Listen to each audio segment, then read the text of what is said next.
Once we drop the screen, we're live. Get ready to drop the screen.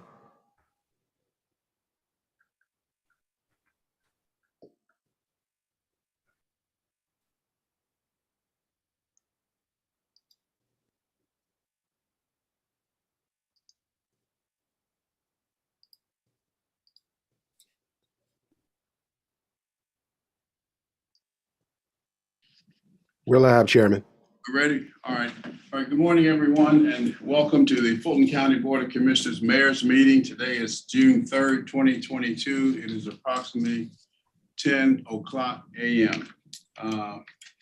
Madam Clerk, please call the roll for purposes of quorum, beginning with the board. Chairman Rob Pitts. Present.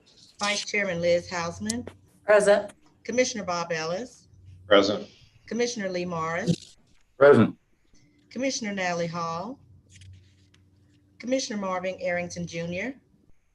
Commissioner Khadija Abdul Rahman. Mr. Chairman, you have a quorum. Thank you. And the mayors, please, Madam Clerk. City of Alpharetta, Mayor Gilvin. Present. City of Atlanta, Mayor Dickens. Chattahoochee Hills, Mayor Reed. Present. College Park, Mayor Motley Broom. East Point, Mayor Holiday Ingram. Here. Fairburn, Mayor Avery. Hateville, Mayor Hallman. Johns Creek, Mayor Bradbury. Here. Milton, Mayor Jamison. Here. Mountain Park, Mayor Steele. Present. Palmetto, Mayor Bodie. Present. Roswell, Mayor Wilson. Sandy Springs, Mayor Paul. Present. South Fulton, Mayor Khalid. Union City, Mayor Williams. Present. Good morning. This is Mayor Motley Broom. I'm present as well. Thank you, Mayor Motley Broom.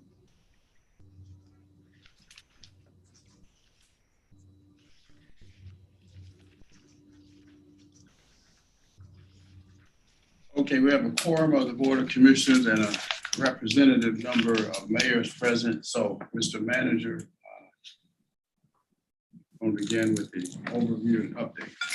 Yes, sir. Good morning, commissioners and mayors. I think we've got a really robust agenda for you. We tried to take the input from the agenda committee and group it into 4 logical buckets.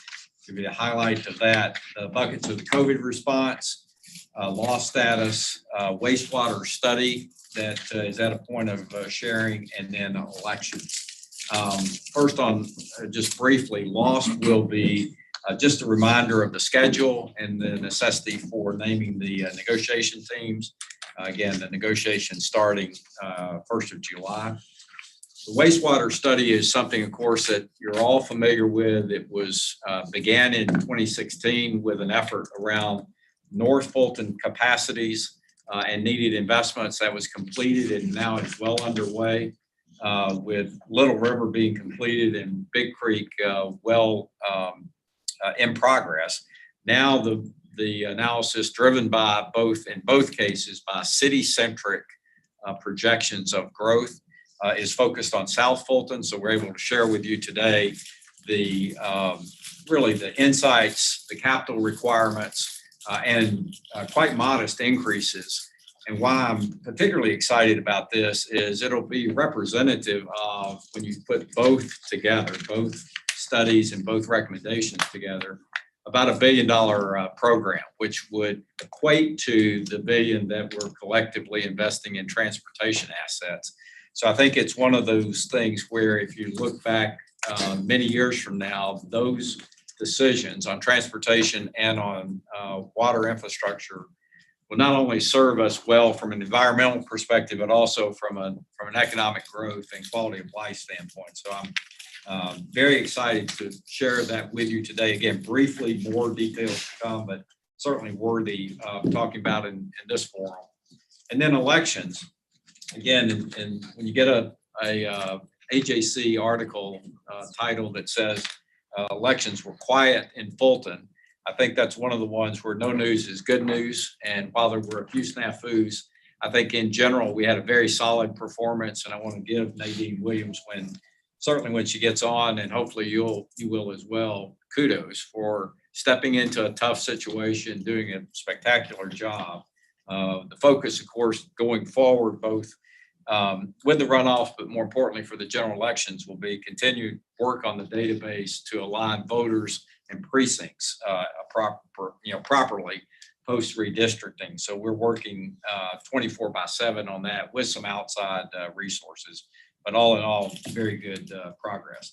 So starting with the COVID response, we're going to cover some issues here, in particular, what we call Project Orca, which is not been covered on this call before, but there was some interest that came up in a Norfolk mayor's meeting that I attended.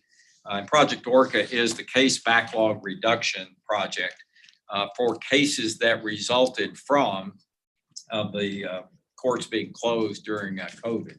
But we wanted to start with, again, the trends, looking at those, any insights from that, a brief review of our emergency rental assistance program, and then getting into a little bit more detail on Project Orca.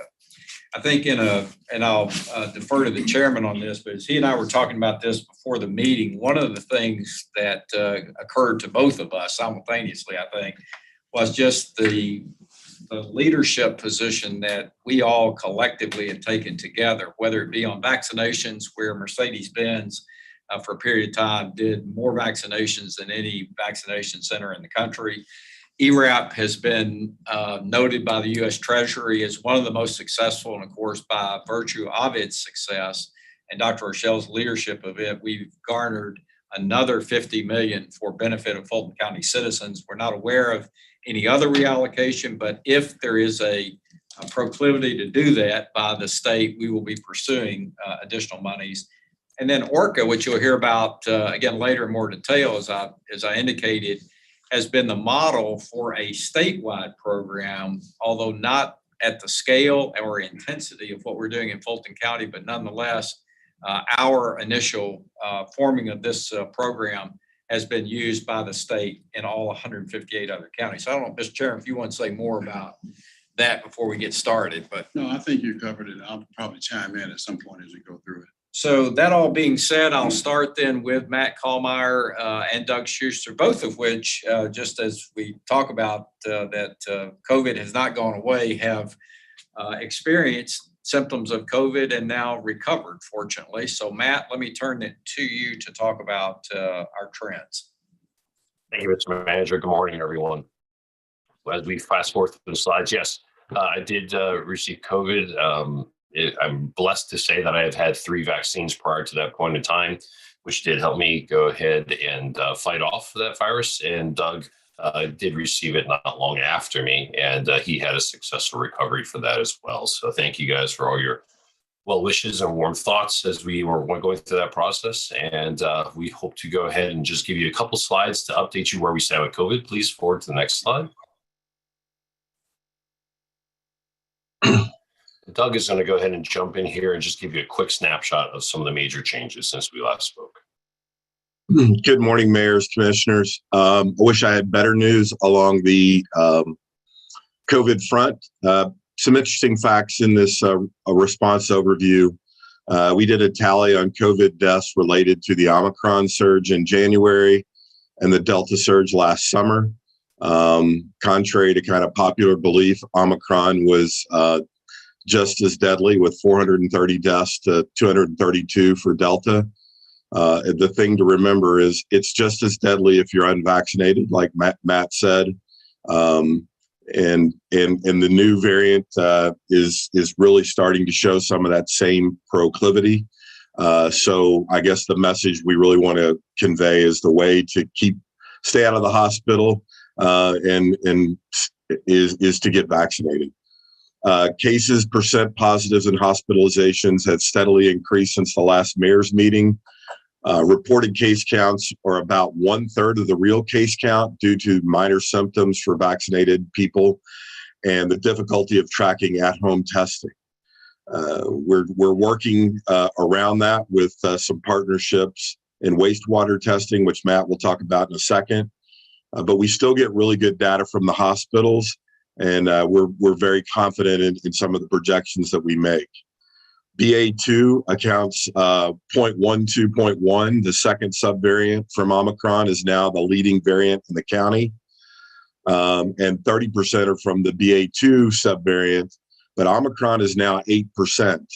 Kind of surprisingly, and this is very new data, Omicron was below 1% in Georgia last week, and now it's up to 8%, and it's starting to make a comeback in every region of the country. We've never seen that before, and so we'll share data as we get that. The latest variant that's dominant is more transmissible than its predecessors. Also, from our vaccine update, first boosters are now available for all those 5 and over, and second booster is still available for 55 and over with 4 months since your first booster. Next slide. The 7-day average for cases is 289. That puts us in the red category. 7-day average for percent positives is 15.4. And hospitalizations have an update. Overnight, our hospitalizations went from 121 to 146. And so as hospitals is a lagging indicator with this latest case surge, we're starting to see that show up in our hospitals. You can look at the BA2 variant in the slides below, and you can see they're starting to reach the proportions of Delta of last summer, especially in the caseload and the percent positives. And if you look at the hospitalizations, like it's a lagging indicator, and you will see some growth in hospitalizations in the coming weeks. Next slide. Matt. Thank you, Doug. So one of the things that the county manager did speak to you all about is our ability to be able to get more data and to be able to see how things are actually trending in our jurisdiction. So the data that we do get from the state has changed in their timing and is not as frequent as we would like. And we're not really getting the best snapshot because of the amount of home antigen tests that are being used. It's a good thing. We want people to be able to go ahead and wake up like I did, woke up with a fever, did not feel right, took out my home antigen test kit, did a quick swab. Within 15 minutes, I knew that I was positive. I personally followed up with a PCR test just to make sure. But not many people just take the antigen test and know that they have to modify their social interactions and what they need to do in that particular moment in time. So that's what gets us to the point that we're not seeing the true trends that we'd like to. That's when I entered the partnership with Emory, as well as our Director of Public Works, David Clarke. We were able to find out that what Emory was doing with wastewater sampling was something that we could benefit from in our jurisdiction. I reached out to David Clarke. He said, absolutely, let's go ahead and make this happen. That we are at the point we have the necessary documents for the county manager to go ahead and sign so we can move forward with this, as well as the non-NDAs are signed as well. So it's a two-pronged approach that we'll be looking at. Major processing plants that we have, we'll be doing a testing process through Emory. We'll be looking for wastewater samples and seeing the amount of concentration in the virus in those wastewater samples. And then from there, that'll give us a snapshot of how we're looking at our jurisdiction. The next piece is that we're looking at about 20 different locations throughout our jurisdiction from north to south to make sure that we have a better snapshot of where we're seeing trends, peaks and such in our community with the virus as we move forward. The beautiful thing about this is we continue this partnership with Emory and Fulton County and the Board of Health is that we will be able to have awareness on some other viruses that we're tracking as well. So a lot of great things to come from this. We're looking forward to next time we're having this conversation with you all, showcasing how the major processing plants are progressing with our testing program. So more to come in that one. Next slide, please. We are still continuing our partnership with Fulton County Schools. So one of the things that we present to the county manager is looking to extend our mobile vaccination effort for Q3 of this year. So we have the capability and capacities in place to handle these back to school vaccination efforts. So we are working closely with Atlanta Public Schools and Fulton County Public Schools to ensure that we'll be prepared for that.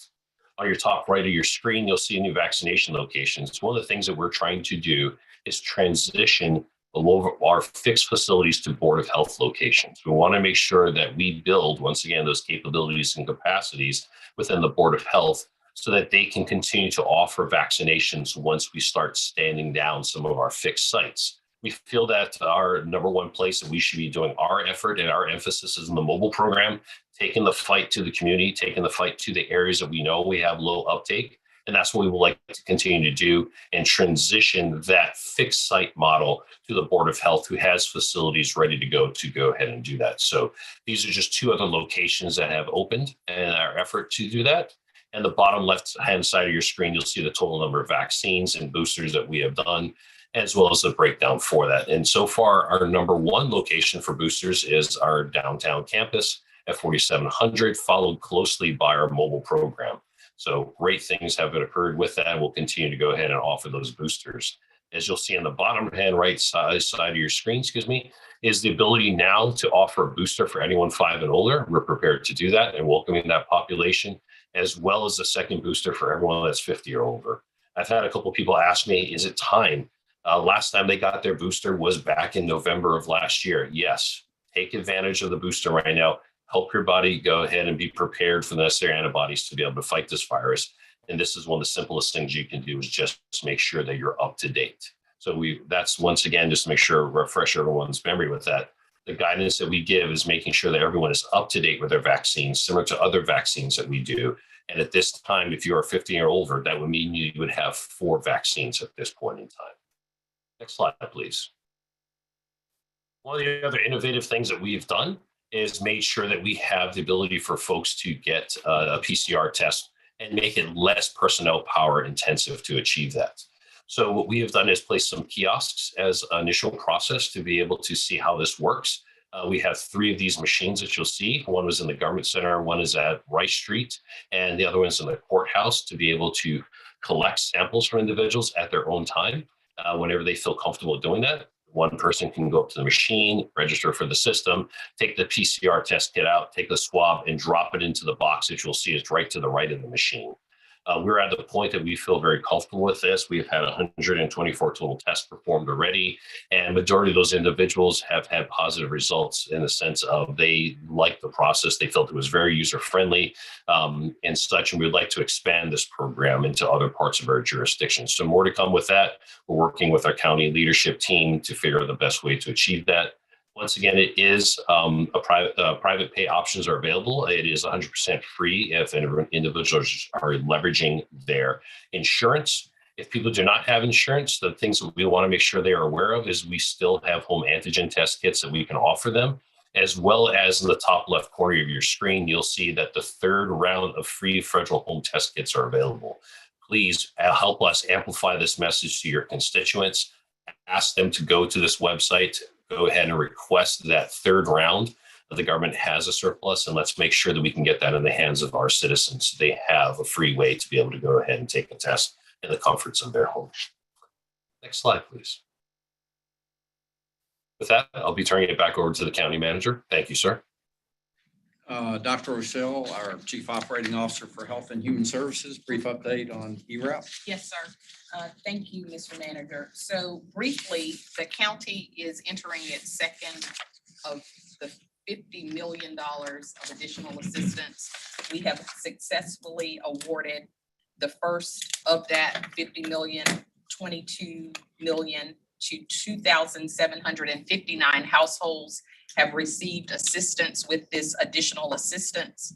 Of that, 876 households at $7.3 million have received additional assistance. And the reason this is important is these are individuals and families who just have not gotten back on their feet and have come back to the county for additional assistance to ensure that they can remain housing stable.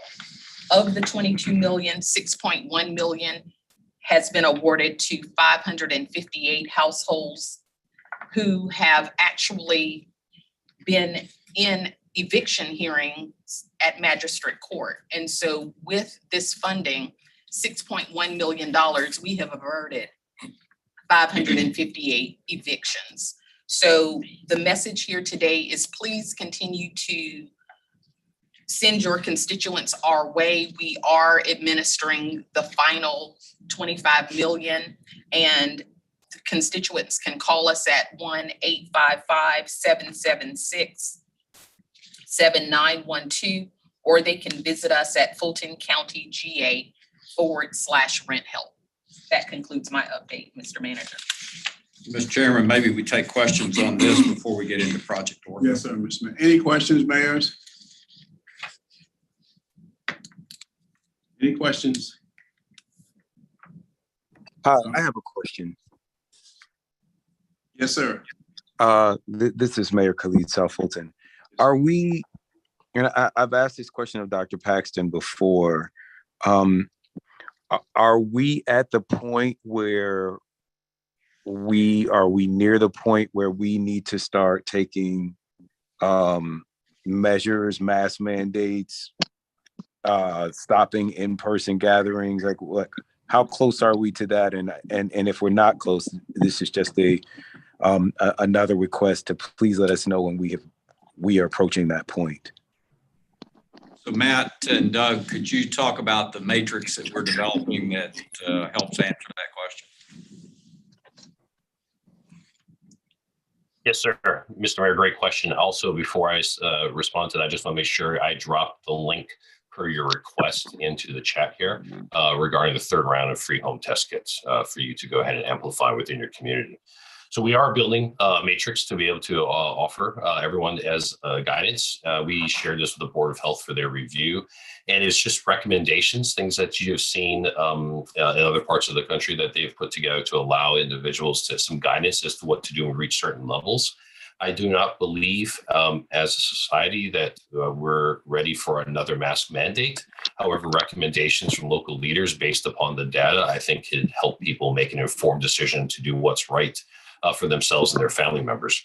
Currently at this time, I believe if you are immunocompromised, if you're around someone that's immunocompromised, I would highly recommend that a mask is something that you wear in settings when you're meeting with large groups of individuals, and something that you should consider as someone that is not up to date with your vaccine as well. So those are some of the things that we can offer you, and I'd be more than happy to share with you some of the recommendations that we have at this time.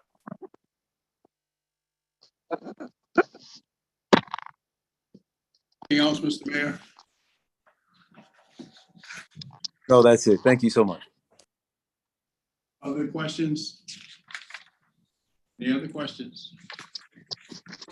All right, continue, Mr. Manager. We want to shift to and pass the ball to Alton Adams, our Chief Operating Officer for Public Safety. And again, Alton, I want to give a huge amount of credit to working with our justice partners on organizing this approach, justifying the investment, and as you'll see, tracking the results. We're early, but the signs are clearly very good and we are on track. But clearly, we have a lot of work to do over the next year and a half to complete this. And again, reminder that the state has now modeled this across all other jurisdictions. So Alton, let me turn it over to you. Great. Thank you, Dick, and good morning. Just a little bit of background, since this is the first time we've had the opportunity to discuss Project Orca with you. In May of 2020, when the economy and really the country shut down, our court system shut down. Probably next slide or two. Yeah, that's great. When the economy shut down, our court system shut down. At that point in time, we pivoted and we went virtual with our first appearances, which we needed to continue to do, and some limited hearings. At that point in time, and between the time of the shutdown and December of last year, we accumulated a backlog of cases, civil cases, criminal cases that basically were not being heard during the court shutdown. And so and if we can go to the next slide, please. So in the middle of last year, we asked for and got approval from the Board of Commissioners to use $75 million of ARPA funding to reduce the court backlog, which at that point in time, we estimated at about 149,000 cases. combination of civil cases and criminal cases and the like. And as you probably are aware, Fulton County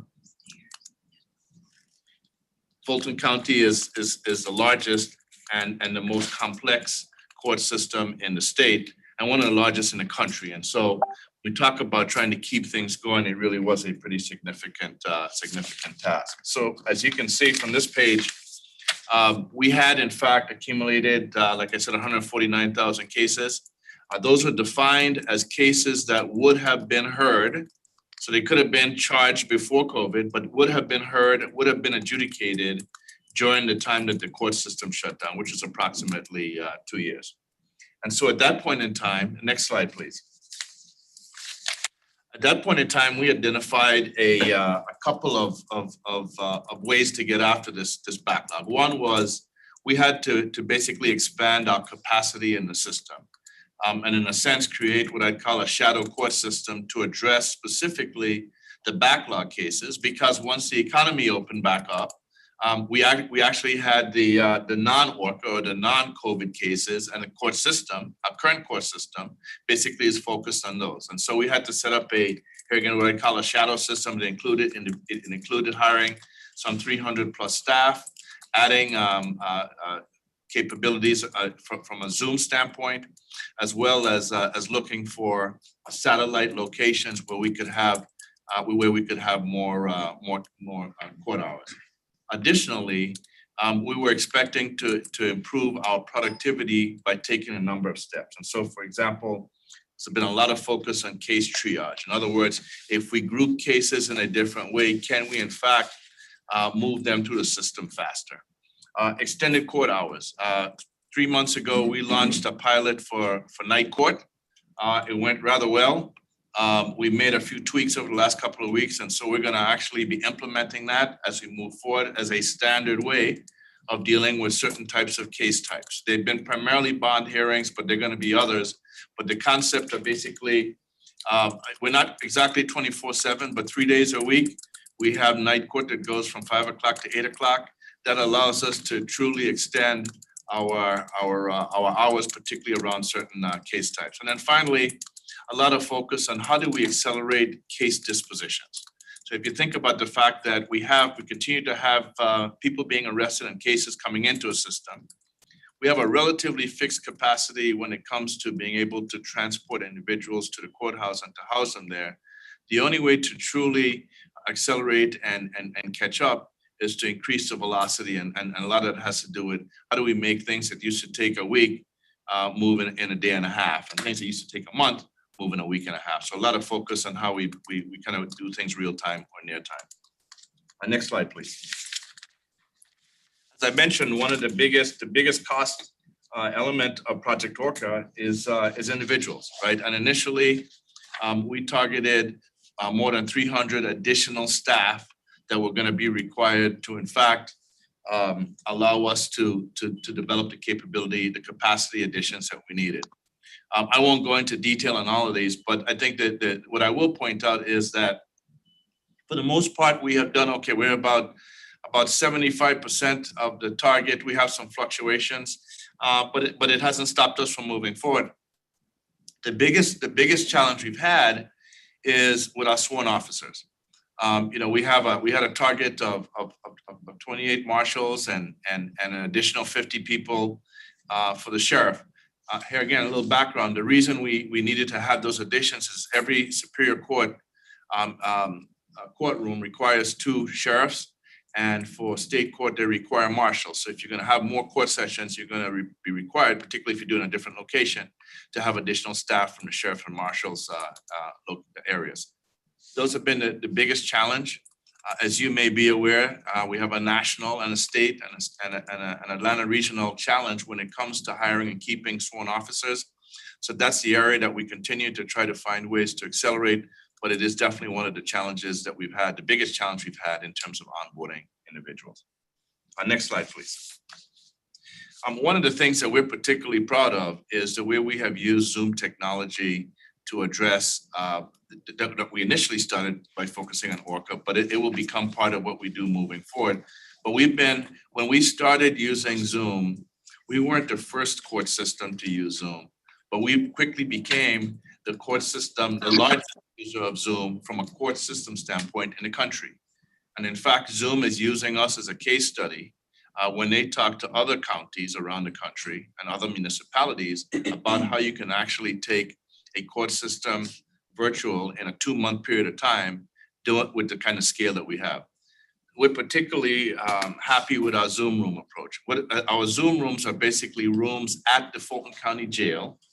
And we have 5 per each floor that allow an individual to have a hearing, to have a court session without leaving their floor. So you can actually have an individual who is going to be appearing in court, walk down the hall, stay on the same floor, and actually have a hearing with the judge and the clerk and others, and have a full session. On the left-hand side is a real picture of what one of these Zoom sessions looks like. So it has the judge, it has the court reporters, it has the defendants, it has their attorneys, and this happens every single day. We have more than 300 hours of Zoom sessions every day, and we handle somewhere between 350 to 450 cases daily using our virtual technology. Next slide, please.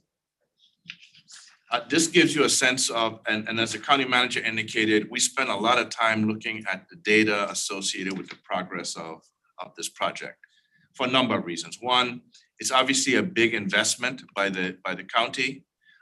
It's also, it's a very important part of what we're expected to deliver to the citizens.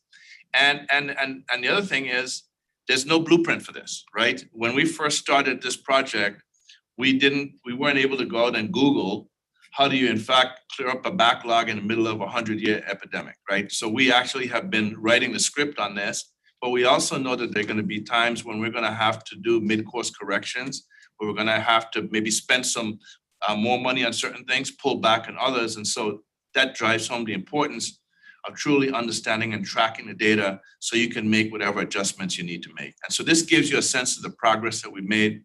December 6th of last year was the quote unquote official date of the launch of this. We had spent some time building up the capacity to that point. At that point in time, we had a little over 148,000 cases that were part of Project Orca. As of the beginning of this week, we had disposed of more than 50,000 cases and are now at 90,000. The biggest part of that has been 2 things. One, Magistrate Court and their continued focus on this, and their ability to move through a lot of the cases that by definition are faster and easier to resolve. And also the solicitor has focused a lot on how he can in fact divert some of these cases, how we can in fact accelerate the ability to move them through before they even have to be charged and go to state court. So a lot of focus there. We know these are going to be, the county manager is probably tired of me telling him that this is not going to be linear. And then at some point in time, this is going to move around. But at this point in time, as he mentioned, we feel pretty good about the overall trend. The next slide gives you a sense of, here again, the things that we look at and we track. And so we look at how we're doing in terms of case disposition for our major agencies on a monthly basis. And then obviously we track it on a project to date basis, with the project to date obviously being the biggest one and the biggest focus, because here again, we know the monthly data is gonna move around from time to time. And so this gives you a quick snapshot of what our target was in terms of overall cases in May. May was a good month for the most part. It allows us to stay positive in terms of project to date. And so we feel good about that, but we also are very, very diligent, and we realize that as we reduce the number of civil cases and we start focusing on some of the criminal cases, which by definition are more complex, they take longer, they're harder to forecast and predict, we actually may in fact see a slowdown in terms of the pace. But right now, I think we feel pretty good about where we are. Next slide. This gives you a sense, at a very high level, if you draw a straight line from where we started to our target end in December of 2023, the gray line is basically what those cases would be over that period of time and how they would decline in a linear way. As the orange line basically gives you a sense for how we are doing in actual. So what this says is that if it's below the line, it means that we're making more progress than had been forecast or expected. And so here again, just a very visual way of displaying what you saw on the previous page in terms of where we are today. Next page, please. So overall, despite the fact that we feel pretty good about where we are, there are always risks, right? And one of the learnings I think for all of us over the last 2.5 years is sometimes you don't know what you don't know, and you don't know how it's going to impact you, and you don't know how it's going to impact you for how long. That having been said, one of the things that we continue to focus on as well is what are some of the externalities that could potentially impact our ability to continue with the progress that we have made. And they include everything from an increase in violent crime, an increase in the jail population, which has implications for being able to transport individuals, for the number of court sessions we need to have. And in fact, some of those resources will in fact have to be devoted obviously to the business as usual cases, not just orchid cases. We have a fixed capacity in terms of transport. So some of those things obviously have implications. I've talked about the sheriff and marshal recruitment. And as we've just talked about in terms of COVID cases, to the extent that things really went badly in terms of new COVID cases, that starts to impact our ability to assemble jurors, to then have jury trials. It starts to impact our ability to bring individuals over from the Fulton County Jail for hearings. And so we're very, very focused on these things and how they would impact the progress of the project. And so the next slide, I think, is a question slide, if I'm not mistaken. So I'm happy to stop there. I know I've covered a lot, but I did want to give you an overview of what we're doing and where we are, and happy to take questions at this point. All right, any questions, mayors or commissioners? Mayor Bodie here. Yes, sir. Mayor Bodie, you have the floor.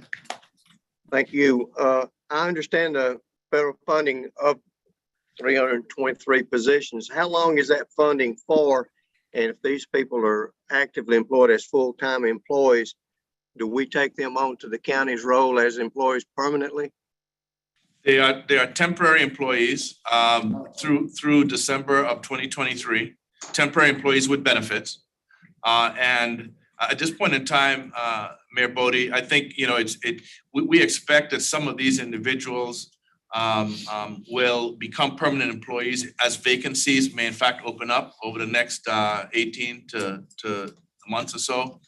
Some of those individuals will in fact decide to go off and do something else.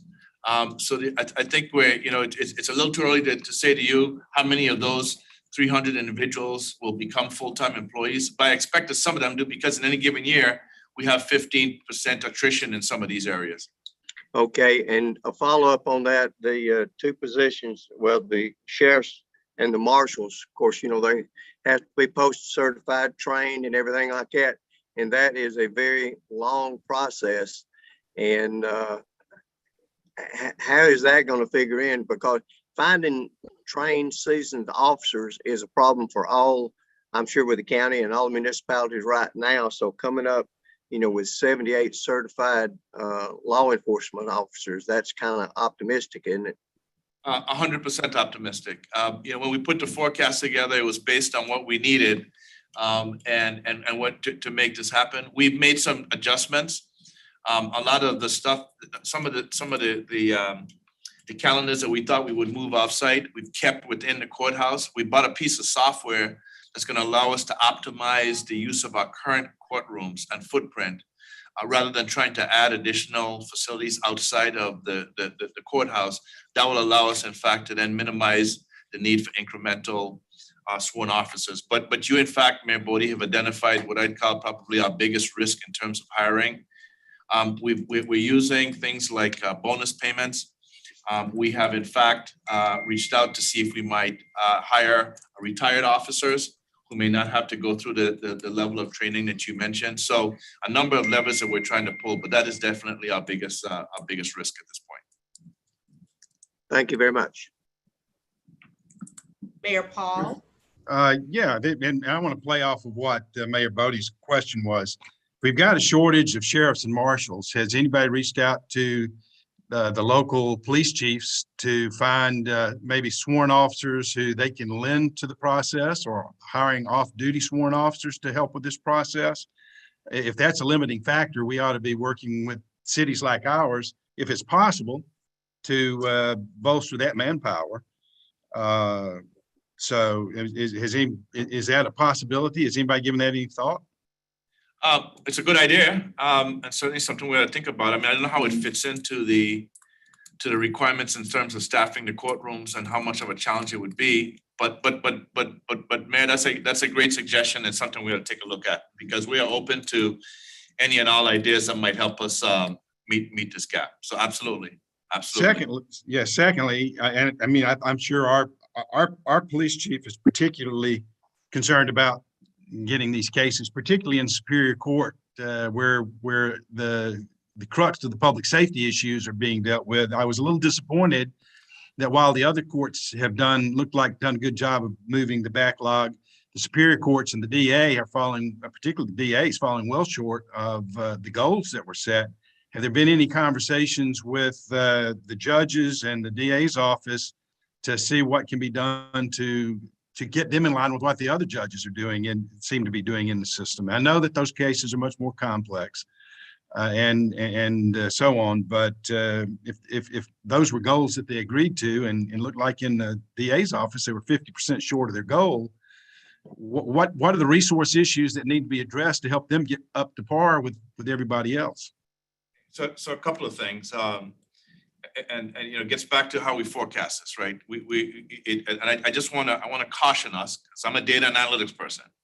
I want to caution us in terms of looking at the forecast, knowing that it's a straight line that we base that's basically it's the simplest thing you can do, but it's not necessarily the most accurate thing when it comes to actually forecasting what is a pretty complex set of numbers. That having been said, it is definitely one of the areas that we're focused on. Judge Brasher is working with 3 individuals from the DA's office and a couple of other folks to figure out how we can in fact accelerate particularly the unindicted cases, but also what we can do to move some of the other cases. So it's definitely an area of focus for us, and it's a high priority.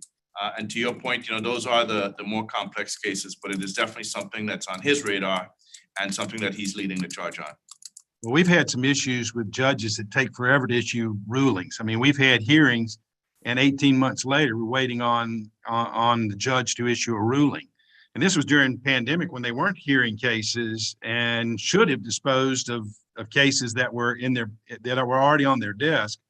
This is another area where we need to have conversations with the judges, where they need to expedite these cases that they've already heard, and go ahead and make rulings on those. And if we either accept the ruling or at least have the opportunity to appeal, but when they sit on them for 18 months or more, sometimes, the wheels of justice are always slow, but in that case, they grind to a halt. So we need to have a conversation with making sure that judges that hear cases, go ahead and get rid of them, get them off their desk at least and through the system. And to that point, and you raise a good point, pre-COVID, we actually started tracking each one of and reporting on it publicly, the cases from each one of the Superior Court judges.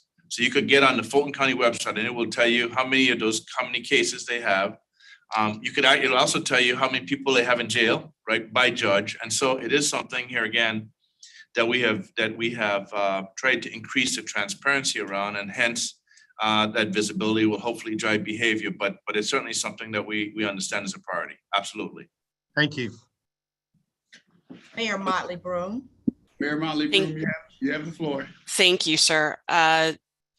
The numbers look really good in terms of where the project has landed thus far, and I'm encouraged by that. But I'm curious about the types of cases that are being disposed of at this point, having had experience in the Fulton County court system. Obviously, there's a lot of low-hanging fruit there. There are a lot of cases that could probably just be dismissed because nothing's happened on them in 5 years. So as this project moves forward, do you anticipate that the pace at which these dispositions are occurring will slow because you've gotten rid of that low-hanging fruit? The answer is yes. And that's why, this is one of those things where you build up a bit of a hedge, right, in the early days, which is what we're doing now. The magistrate, Judge Clarke and her team are disposing of these cases much faster than you would expect on a straight line basis. The solicitor spending a lot of time working on diverting cases that would otherwise go to state court. We are very much ahead of the game because we do look at each of these by civil versus criminal. Very much ahead of the game when it comes to civil cases across the board. And to your point, Mayor, those are the ones that are easiest to resolve. They're the ones that are fastest, and they're the ones, and that's one of the reasons why Magistrate Court and to a certain extent the solicitor are above doing better than we anticipated. We know that the number of those the good news is those are the largest number of those cases, right? So I don't want to minimize the progress there. However, to your point, when we start getting into when the mix changes, and there's a higher percentage of criminal cases, and we know that there's a longer time to resolve those cases, we are going to see a slowdown. And that's why I say we're gonna, this line that we have there, we're gonna be above it for some in certain months, we're gonna be below it. But what we're trying to do is be laser focused on the things that we can do to make sure that we move the cases as fast as we do. And that goes to what we talked about.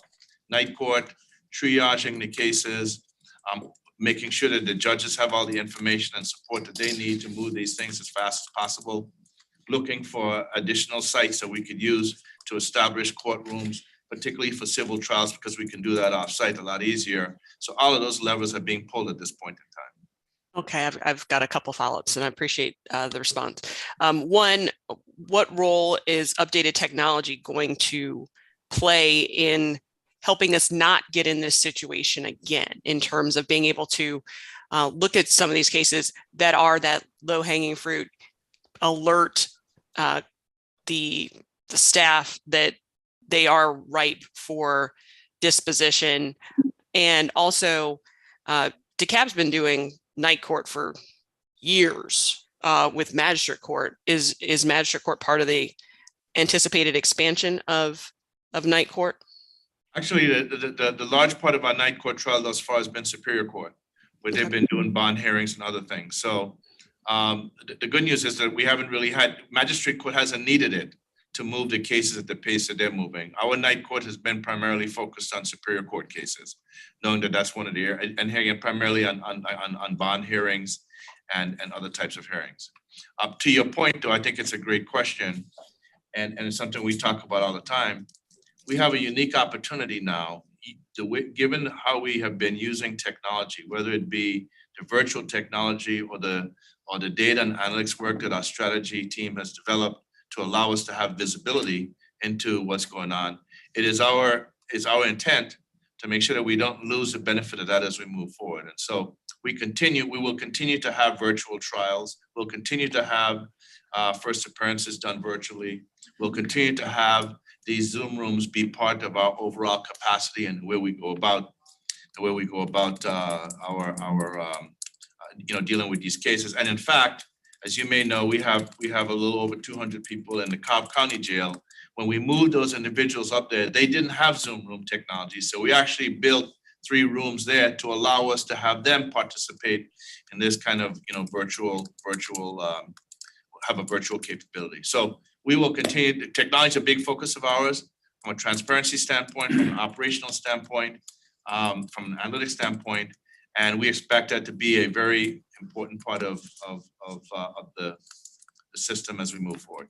From a case management standpoint, is that getting upgraded? Case management. We have certain judges who do it better than others because each judge is an elected official, and they get to run their courtroom the way they would like. And so we have some judges who have a very, very efficient and effective case management approach.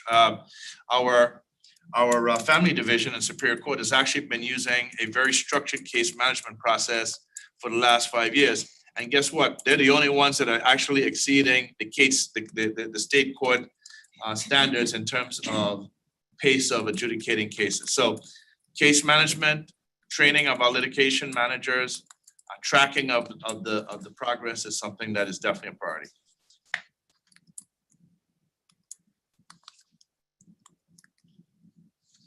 Did you have another question? I'm sorry, Mayor. No, sir. Thank you. I appreciate it. Other questions? Mayor Bodie, Yes, just a follow-up. The commission, what was the dollar amount that y'all added to the district attorney's office to speed up their prosecutions out of the general fund? That's the general fund number. I don't remember. Like Yeah, it was approximately 50 people, I know, but I don't know what the exact expenditure was. How much? About 5 million. 5 million is the answer. Okay, and you say you think that we're supposed to cover 50 people? Yeah, approximately 50 people. And if I'm looking on this chart, correct, we're proposing another 74 personnel. Yeah, combination of investigators and ADAs, that's correct. Okay, are we seeing, when I say we, everybody, are we seeing any results from that $5 million investment in the district attorney's office? I mean, when we look at, one of the things we look at is throughput in each one of these organizations relative to where they were pre-COVID. And because that's one of the measures, right, of whether we're making progress or not. And I don't have the data in front of me, but certainly the in terms of case dispositions, we're actually running ahead of where we were pre-COVID and pre the investment, but I don't have the exact numbers. I can share them with you at a future meeting. We'll send it to you. Okay. And the last part of my question, those 50 employees that we started with, were those permanent employees, or is there a date that they're supposed to be done and called up? The general fund employees are permanent employees. That's correct. So we added 50 permanent employees to the district attorney's office. That's correct. Okay, thank you. Other questions? Commissioner Morris?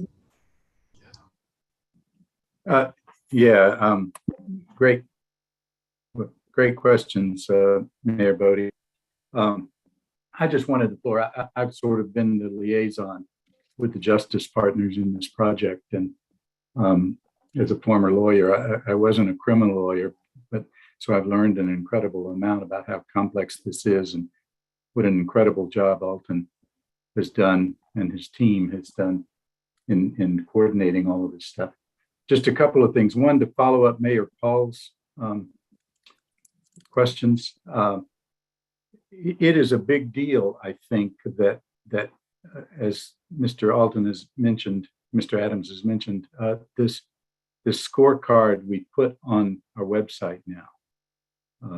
It has been real clear since I've been on the commission that these separately elected officials make it really clear that we don't tell them what to do.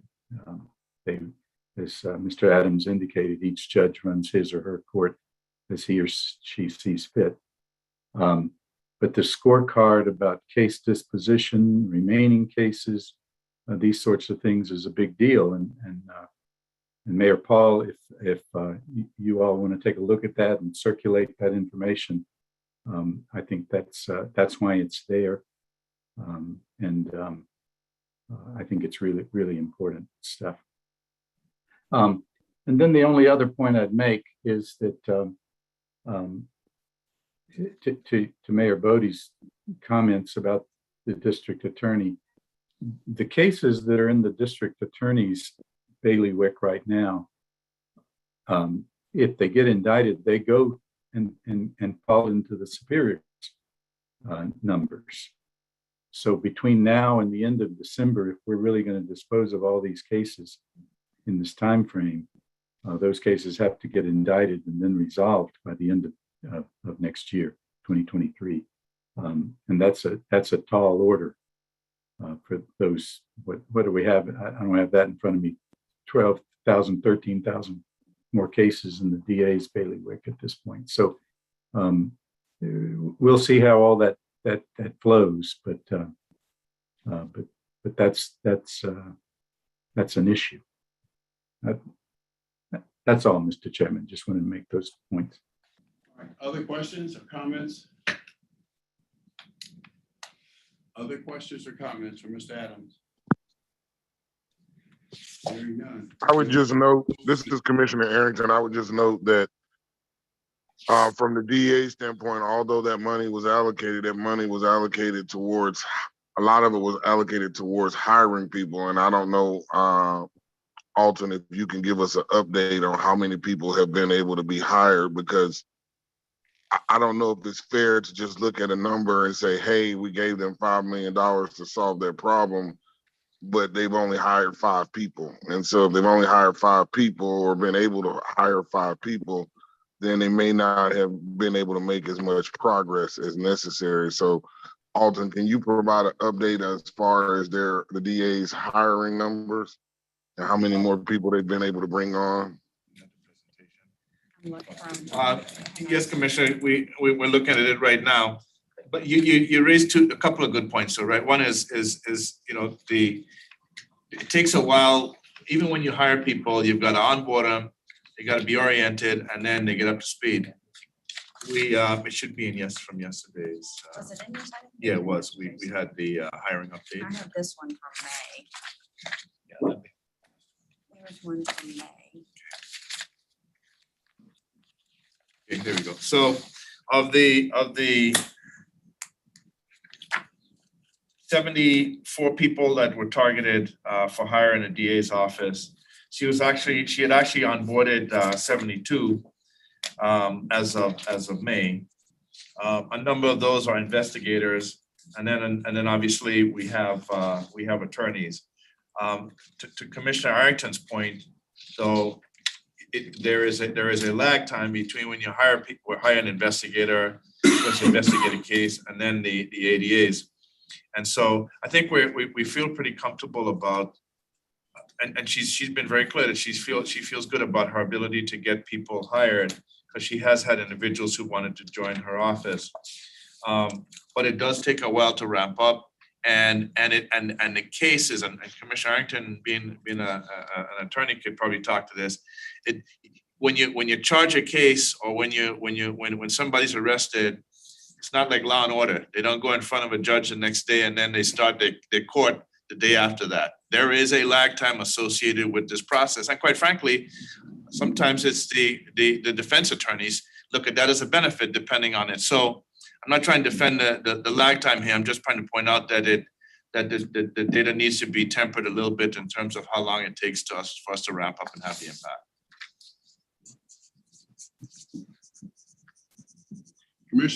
Commissioner Arrington, did I answer your question? Yes, thank you. I think it's good to know, if nothing else, that she's filled 72 or 74 positions. So as of May, so hopefully we will see some more progress. She actually has filled 72 of the 74. Yes. Yep. Okay, other questions or comments? Commissioners, mayors?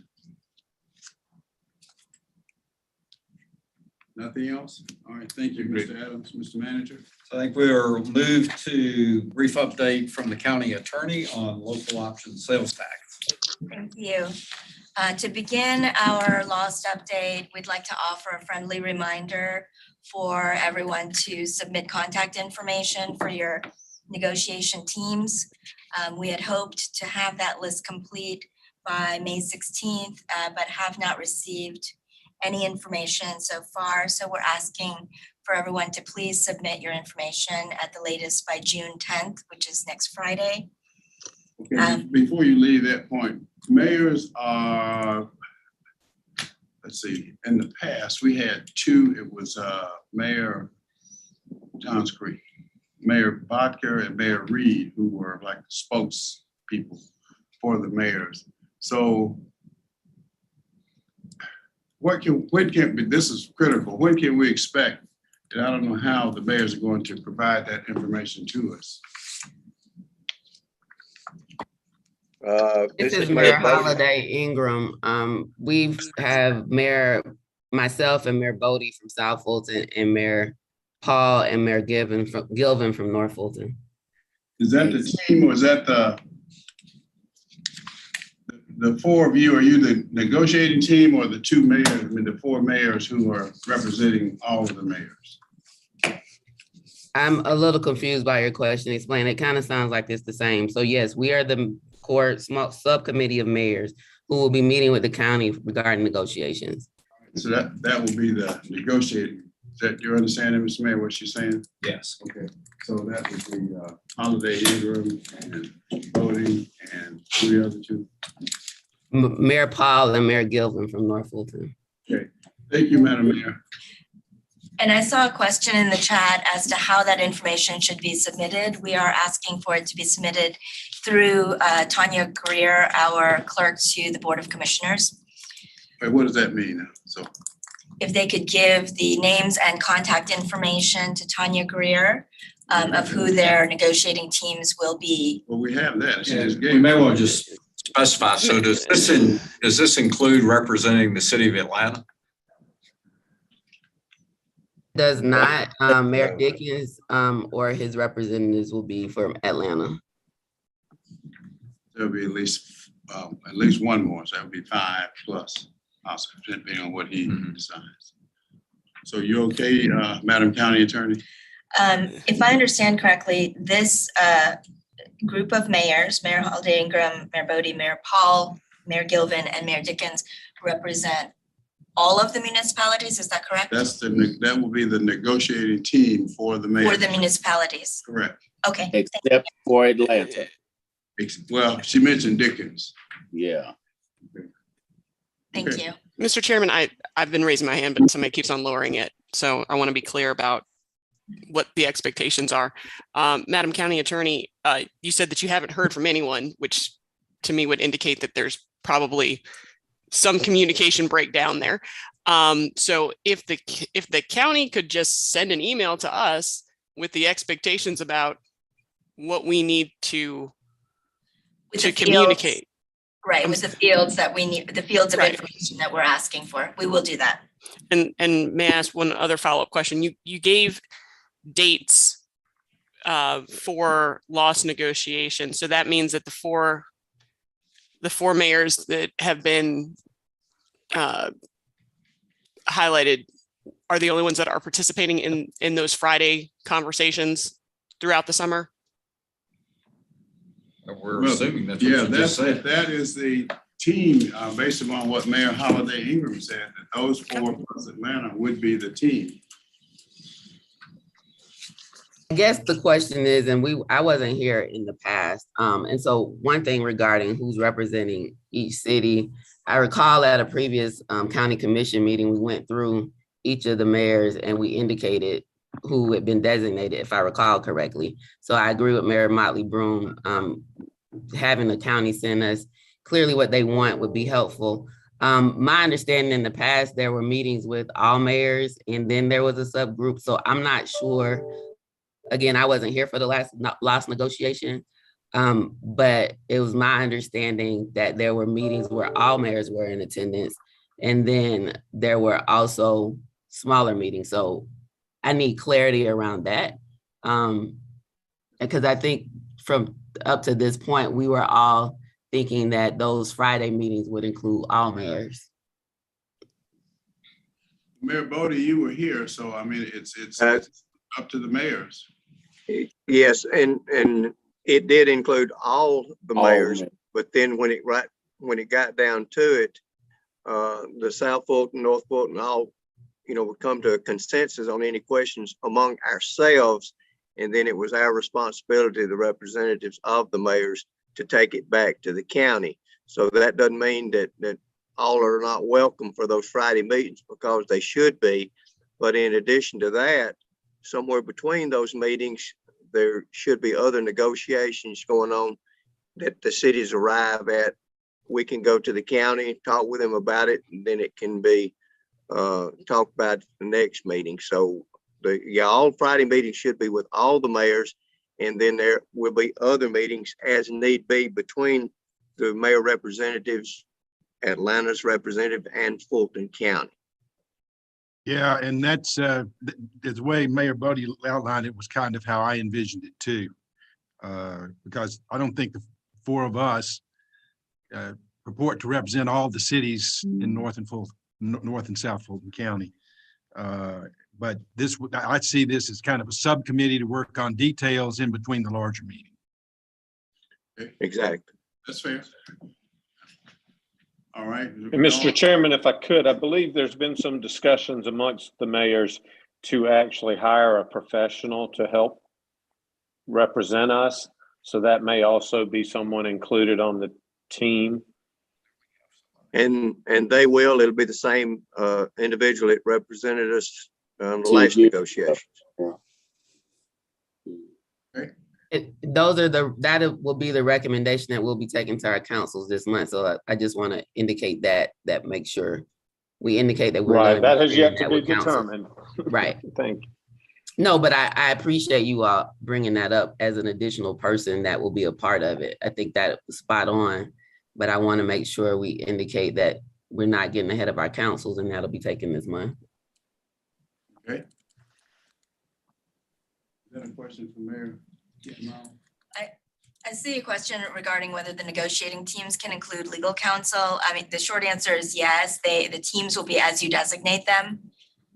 We were just looking to collect that information so that everyone who needs to get notifications will be receiving notifications. Then there's proceeded to email time. So Mayor Como, I was based upon the previous discussion here today, I think logistically what we'll do is send an email to the mayors and send a list of the information we are requesting from each municipality. And then you can respond to that. And also about location, we've indicated that we've got the space reserved at GMA headquarters. I know a lot of the meetings we've had at the county has been very cramped, very crowded. People standing around the room and everything, where there's a lot of space available to us at GMA. So if there's no objection from the county, that's where we would like to have these meetings at. I think we were planning for all these to be Zoom, Mayor Bodie.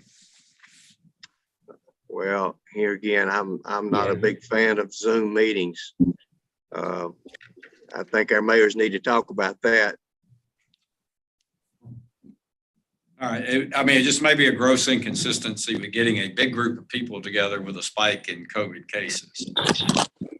Yeah, I mean, I understand the concern in COVID cases. I think that's why we asked for the dates early so we could kind of make ourselves available. GMA spacing is large enough. We could have masks inside it.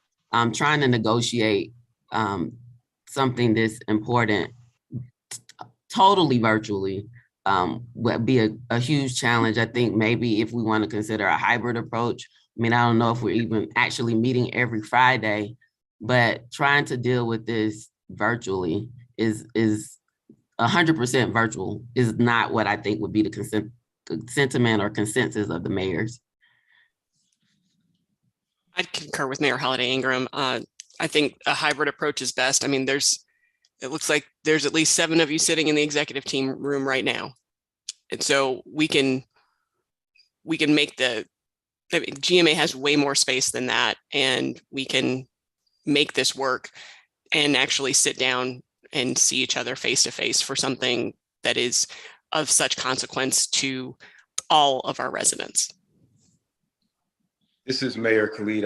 I want to third that emotion. There are people texting right now that they're losing sound and getting sound back in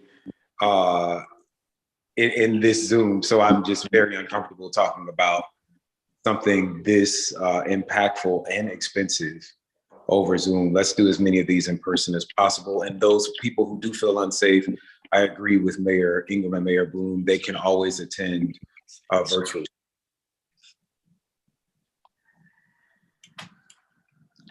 Okay.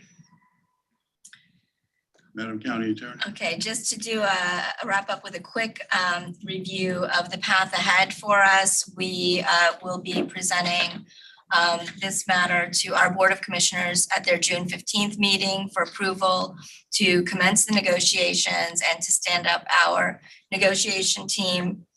By June 30th, we will have commenced renegotiations by contacting everyone at the municipalities who is designated.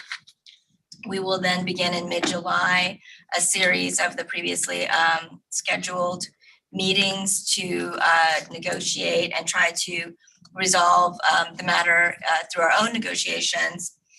Assuming that we commence on June 30th, the 60-day period from negotiations will end on August 29th. And if we have not agreed upon a distribution by that date, that begins the mediation period, which of course will culminate, we hope, in a distribution certificate to be submitted to the state by December 30th. All right, any questions or comments on that proposed schedule?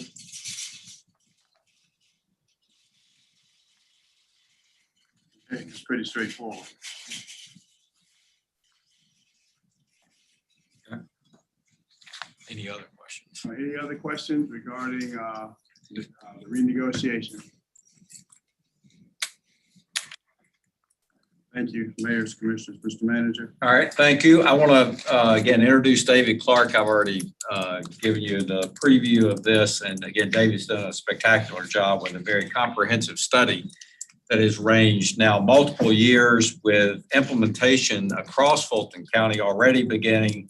This one more South Fulton centric, and again, thank you in advance for all of the work of your city staff folks in making population projections, which was the starting point of this. So David, I'll turn it over to you. Thank you, Mr. Manager. Would you go one more slide, please? So as the manager was saying, this is actually a combination of two separate efforts that have converged at the same time.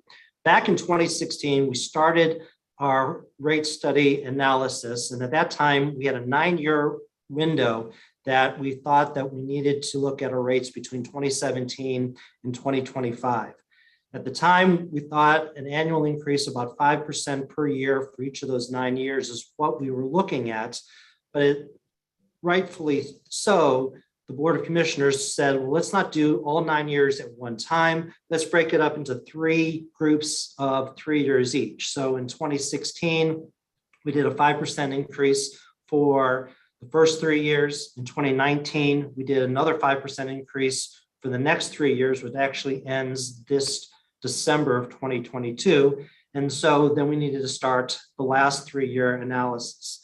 At that same time, 2 years ago, we started the South Fulton Wastewater Capacity Study to start looking at our needs in the South Fulton area. We worked very closely with each individual city, planning departments, and public works departments down in the city, the South Fulton areas. That includes all the cities, City of South Fulton, Chattahoochee Hills, Palmetto, Union City, East Point, as well as College Park.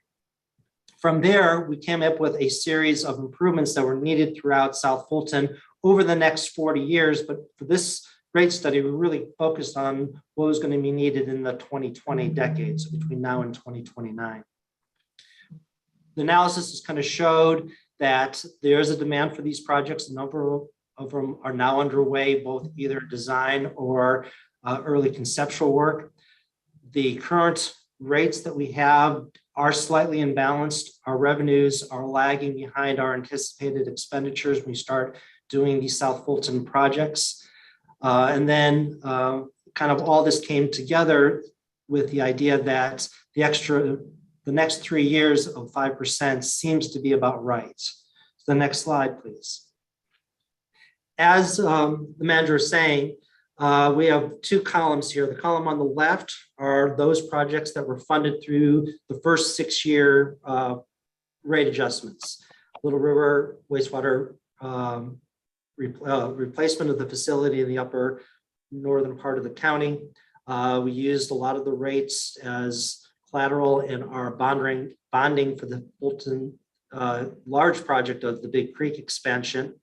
Then you can kind of see some of the other projects, including Camp Creek modernization down in South Fulton. Based on the projects that we were identified in the wastewater capacity study, it is very South Fulton centered. Right now, we're in the final designs of a Lennon Newton pump station and force main that will serve both part of Palmetto as well as Chattahoochee Hills. Chattahoochee Hills has plans for a Friendship pump station. Campbellton pump station and force main is going to serve a joint area for both South Fulton as well as Chattahoochee Hills. Plus, we've also had to do identified a number of existing pump station capacity improvements that need to be in place before we start talking about the expansion of the Camp Creek facility from its current 24 million gallons a day to, we expect, about 40 million that will happen at the end of this decade. So altogether, as the manager said, it's almost of $1 billion project program altogether. We've already invested about $490 million through the first 6 years. We have identified about another $475 million worth of improvements for the rest of the 2020 decade. Next slide, please.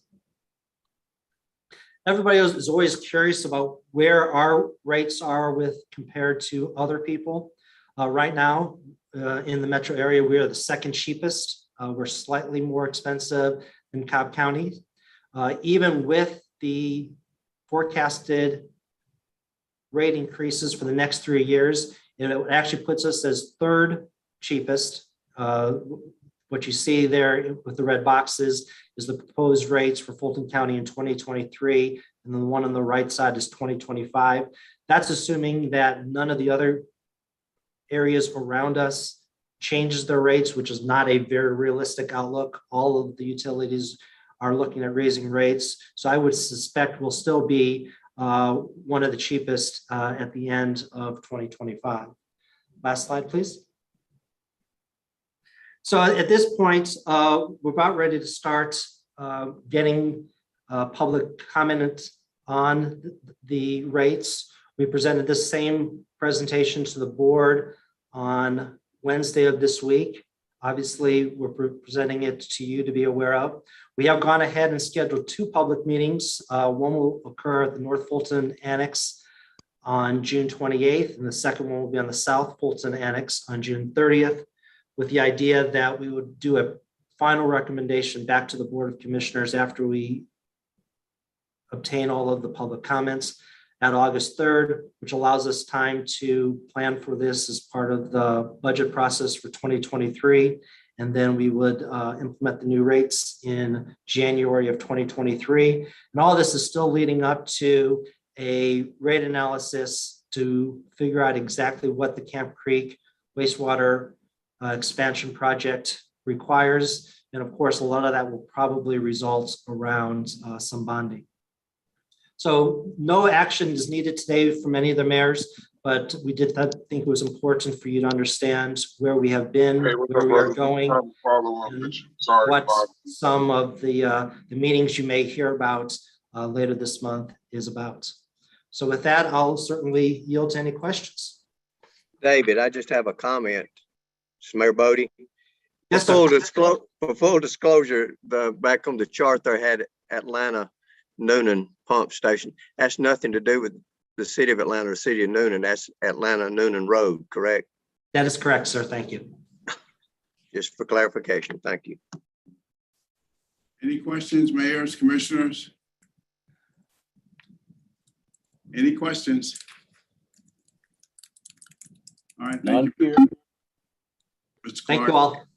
All right. Mr. Thank you, Manager. David. And then last but certainly not least, an elections update, and Nadine Williams will pass the ball to you. Good afternoon, everyone, or good morning, everyone, actually. Okay, my name is Nadine Williams, Intern Director, and I wanted to do a brief overview of the May 24th election. Next slide, please. We'll be quickly reviewing redistricting, the success, challenges, and improvements with redistricting, advanced voting, election day, and of course, we will discuss the runoff preparation and what is new on the horizon. Next slide, please. In regards to redistricting, we had over 373 precincts redistricted. With that, the success was that we contracted with Blue Raster to enhance a layer of checks and balances. While we did find a few errors that we are correcting, we believe we were successful in that realm. Challenges, of course, there was a short window of redistricting, which of course is beyond our control, and thankfully redistricting doesn't happen for another 10 years. And for future improvements, we are developing a routine street maintenance. As cities grow, we want to ensure we're keeping up with new subdivision streets that are installed and things of that nature, so we stay up to date with that. We're going to contract with services to keep up with street maintenance. And we're also going to continue to mail out mailers to voters with updated information before the November election. Next slide, please. Regarding advanced voting, we had over 30 locations open timely every day. We processed over 90,000 voters. We had over 5,500 absentee by mails ballots processed and successfully recruited and trained over 270 workers. A few challenges. We had some dropout workers. Of course, it was due to the holiday and other things of that nature. And we also had a few COVID outbreaks, nothing major, thankfully. For future improvements, we are going to be streamlining training. We're going to increase our reserves so we can control those dropouts. And also we're going to survey advanced voting workers for input on improvements in our processes. Next slide, please. For election day, we had over 248 polling sites opened on time. 2 did not due to some equipment issues. For election day, we also processed over 89,000 voters and had over 2,000 election day workers recruited. Of course, the challenges, like I said, were the 2 polling sites that opened late. We were able to keep those open per court order to make sure they had the ample time to vote for the voters. We did have a delay in election night reporting due to just staff shortages. And as far as challenges, we also had some no-shows on election day, which was a little bit difficult since the election was on a Labor Day weekend holiday time. For future improvements, we're going to increase our regional coordinators to give more effective customer service to our poll workers. They'll give them smaller regions so they can hyper-focus on their regions. We will survey the election poll workers for their input, and we will organize and increase our staff for memory card transport to tabulate earlier on election night. Next slide, please. In regarding the runoff, it is scheduled for June 21st. Currently, we are planning to have 30 advanced voting locations. We have pending changes. There are 2 sites that have told us they're unavailable, so we're finding replacements for those. There will be 250 election day polling sites. We are hoping that there will be no changes in those 250. We're getting a little bit of pushback from some of the schools that have decided they're going to be doing some renovating, but we're working that out to not have any changes for that. But if we, to avoid that, because we're beyond the window of trying to inform voters of changes, so we're working that out with school systems. In regards to advanced voting, it is scheduled to start Saturday, June 11th, to run through Friday, June 17th, which includes Sunday voting. We will start logic and accuracy texting. Actually, we'll start on Tuesday. It says Monday on the slide, but we had to push it back to Tuesday because we had to advertise in the paper per SB 202 guidelines. So we had to push it back one day. And its absentee ballot processing will begin on June 13th. Next slide, please. On the horizon, our election staff, we are working out of 2 different warehouses. We're temporarily moving into a new space to ensure we have enough room. Since our machines have grown, we of course outgrew our space and have to work out of 2 warehouses. Our permanent space is under construction and will hopefully be concluded and be completed by December of 2022. Next slide, please. Okay, and that's just a brief overview of what we are planning to implement. Our staff did have a chat and choose session to discuss additional improvements, and we will also implement those to continue improving in our election processes. And I'll take any questions at this time. Okay, so before we take questions, let me make just one brief comment, and that is to thank the mayors who helped us with identifying workers in your cities. That was very helpful to us, and hopefully that trend will continue. So any questions at this time? Mayor Williams? Thank you for that as well. We did recruit over 100 poll workers from the different cities, and our voter education team will continue that process and reach out to your city clerks to continue scheduling those events. Mayor Williams? Yes, ma'am. Thank you. And thank you, Mr. Chair. But I don't have a question. I just want to certainly salute Ms. Williams and her team. This has been one of the smoothest elections we've had. Certainly there were some hiccups, but that's going to happen. I don't care how perfect you are, but I just want to commend her and all of the hard work that they put in to make sure that this election process certainly embraced the spirit of democracy, and everyone had their opportunity to do what they needed to do legally and honorably to exercise their right to vote. But again, to Ms. Nadine Williams and all the Fulton County elections team, my hat goes off to you. We had some smooth elections in Union City and certainly throughout this county. And it was great not to hear what we have been so accustomed to hear each election, that Fulton County was dragging the rear. So thanks again, and we salute you, and nothing but the best to you in the future. God bless you. Thank you. Thank you, Mayor Williams. Mayor Motley Broom. Thank you, Ms. Williams. I appreciate all of your hard work in making this a smooth process. It was certainly, from a personal perspective, very, very easy and seamless. And I appreciate all of your efforts in making that happen. In regard to the no-shows and where are we on pay for our election day workers and our advanced voting workers? We are going to be presenting an increase in pay to the board to be approved before the November election. So we have that drafted, and we plan to present it to the Board of Commissioners before the November election to increase the pay. It will not happen before the runoff, but our plan is to have it increased for the November election. Are you at liberty at this point to say what that proposal is for an increase in pay? I do not have those numbers in front of me. I apologize, but I can email that to you.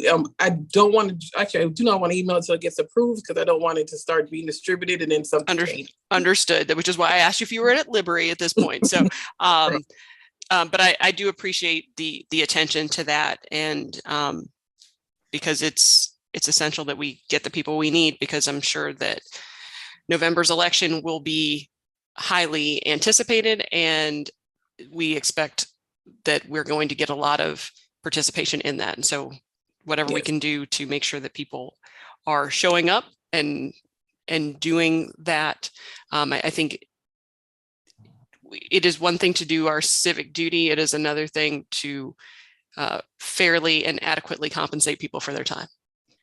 Yes. Agreed. Other questions or comments? Mayor Khalid. Mayor. Hi, thank you. And yes, thank you, Ms. Williams, for your incredible work and the entire elections department. I know that you all are perennially understaffed and underfunded.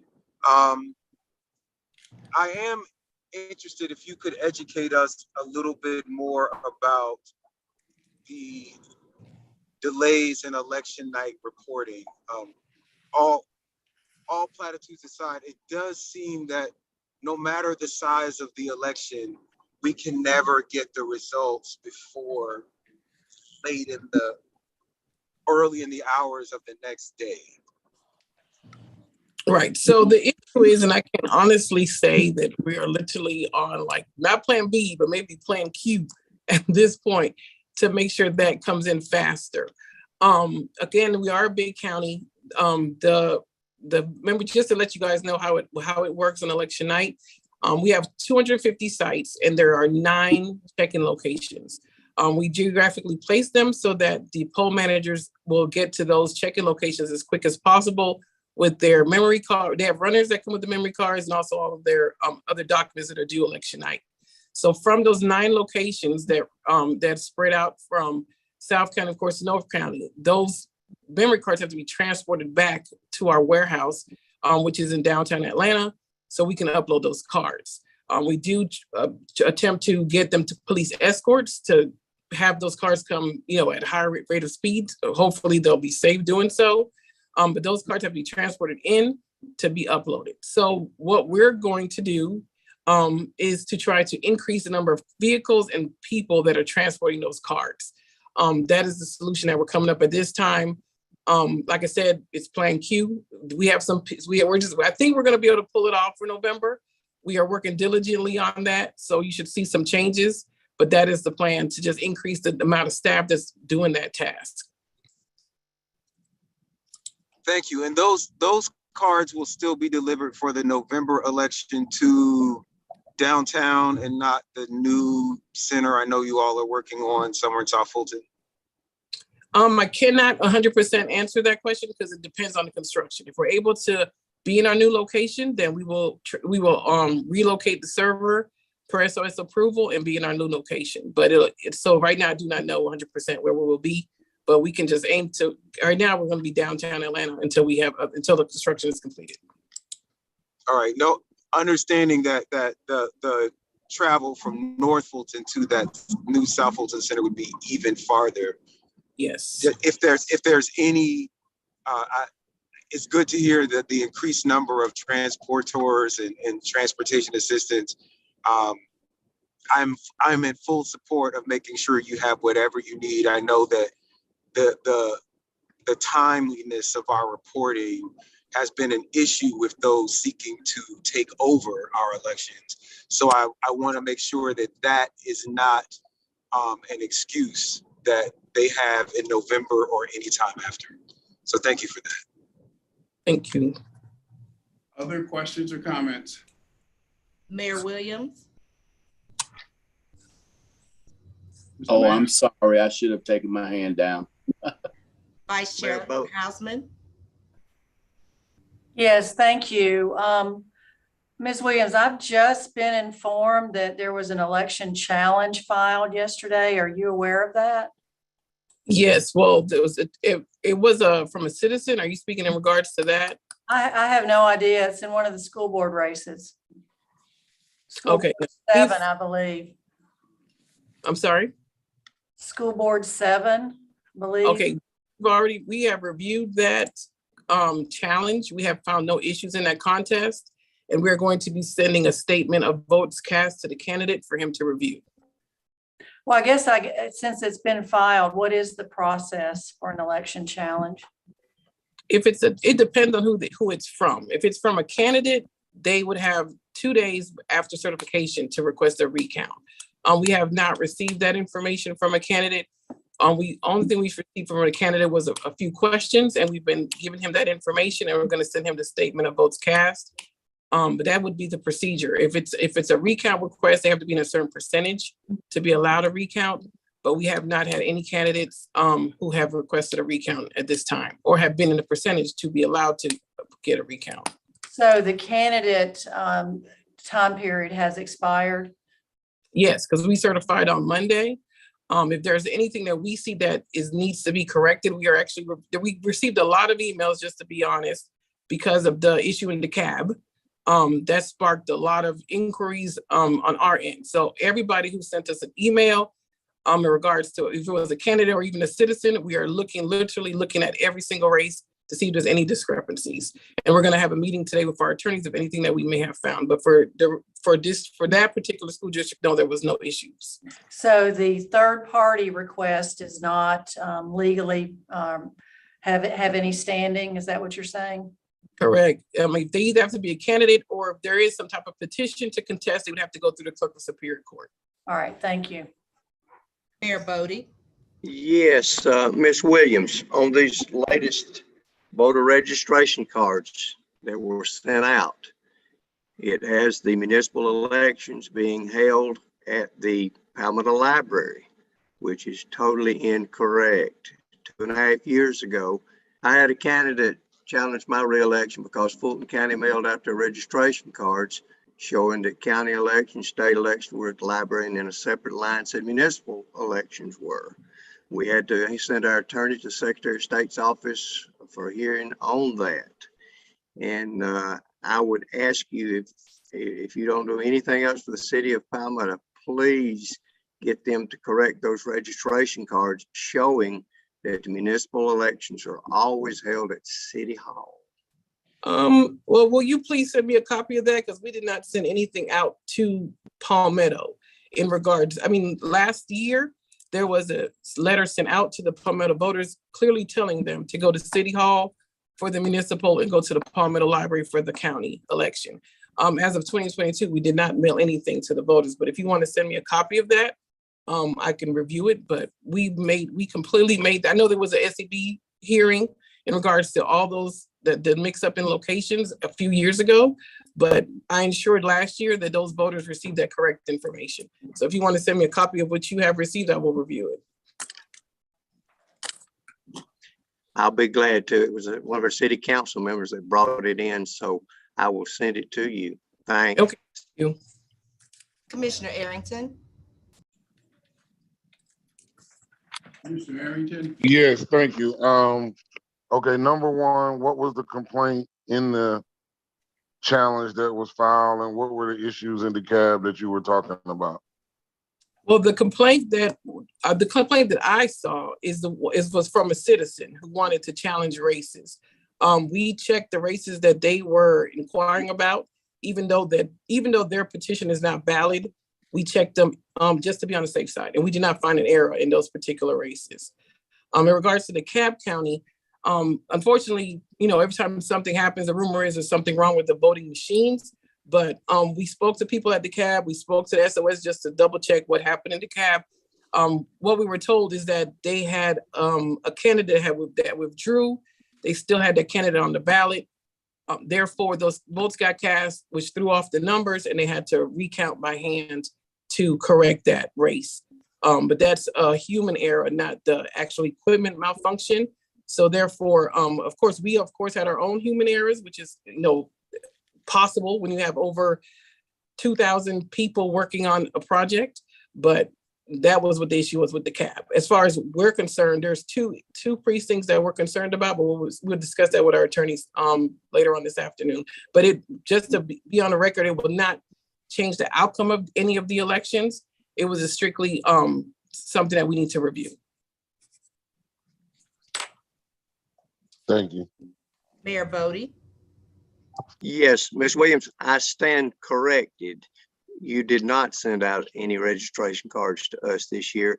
The council person checked her registration online, and online it had listed that the municipal elections were at the Palmetto Library. So please check that as far as the website goes.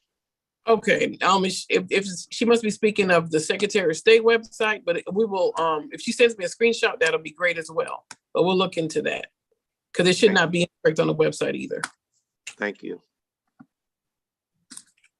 Anyone else? Other comments or questions? I have one comment, sir. Yes, sir. While we're in the spirit of elections, I do want to take this personal time to congratulate yourself, Mr. Arrington, who is now and will be my commissioner, but also Lee Morris and certainly all of you, because we're looking forward to continuing the relationship and the great work that we have been able to do under your leadership. Thank you. Thank you, Mr. Mayor. Other questions or comments? Anything else? No further comments, Mr. Manager. Anything else? I think that concludes our presentation. Just one last item that wasn't on the agenda, and that is from working with our both tax assessor and tax commissioner offices each or every other week.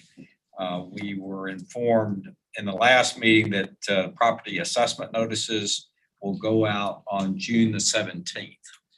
So if there's any, there is some communication that is being worked. Jessica, if you want to briefly indicate to the mayor's plans for communication to the board as well as to them, that would be appreciated.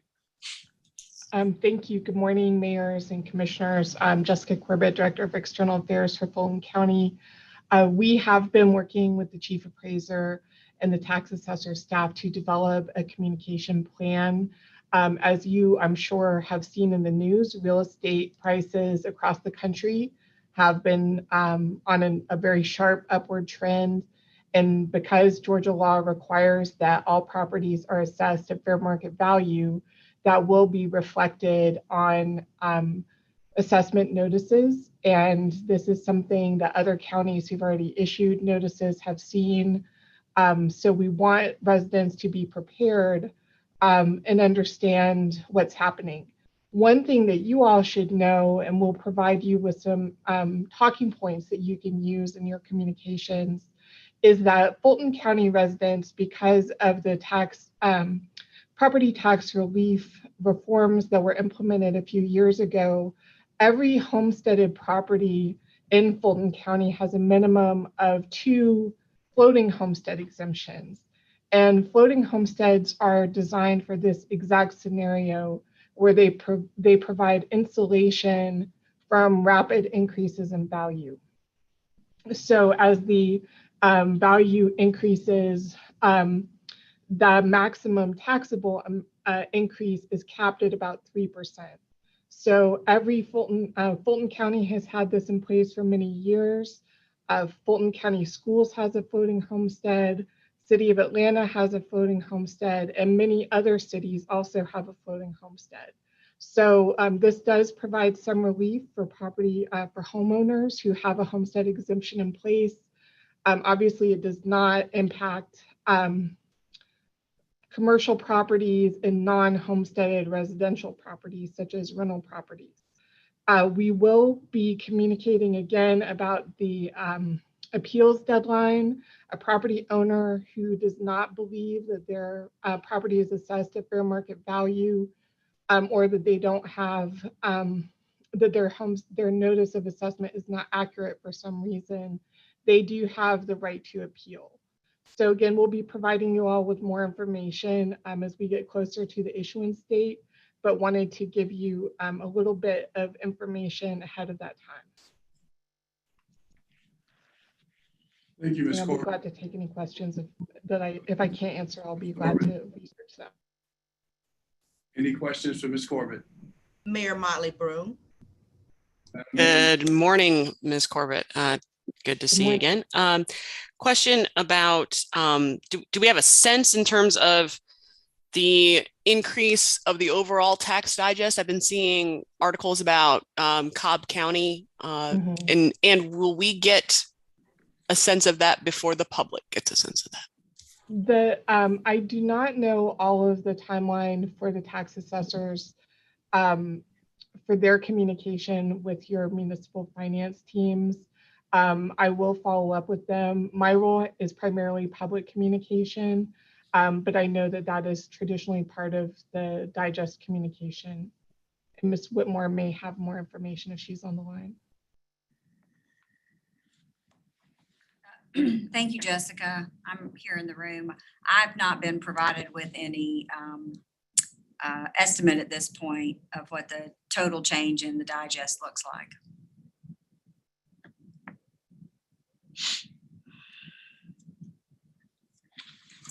Madam Mayor, is that satisfactory? Thank you, Mr. Chairman, for following up. Obviously, we are, we have to make decisions about our own millage rates and the like, and that's coming up sooner rather than later. So just as soon as we can find out, it obviously impacts our operations and how we move forward. So that would it'd be great to know as soon as possible. Mayor, we will follow up with we have a tax team here at the county, kind of a multidisciplinary team, and we will inquire about the timeline for that and see what information we're able to provide. Thank you, I appreciate it. Anyone else? Anyone else? All right, no further comments, no further business today, and we are adjourned. Thank you very much. Thank you, everyone.